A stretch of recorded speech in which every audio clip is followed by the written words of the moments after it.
पापा, बोलो बेटा।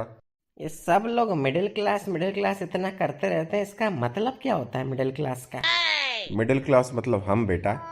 हाँ नहीं, वो तो पता है कि हम मिडिल क्लास हैं, पर इसका मतलब क्या एग्जैक्टली? हम मिडिल क्लास कैसे हैं? विस्तार में बताता हूँ, चलो तुमको। देखो बेटा, एक बार एक गांव होता है जिस गांव में तीन लोग रहते हैं। एक का नाम होता है गरीब, एक का नाम होता है मिडिल क्लास, एक का नाम होता है अमीर।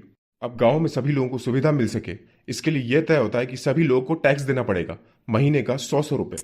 गरीब इतना कमाता नहीं है तो वो टैक्स भर नहीं सकता।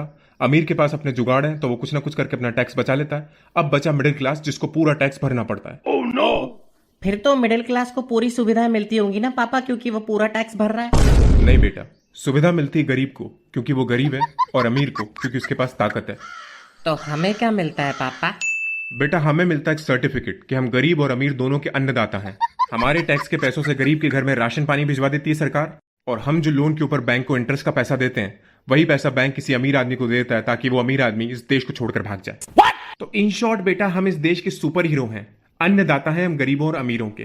मिडिल क्लास बहुत बड़ा सुपर हीरो। समझ गया पापा।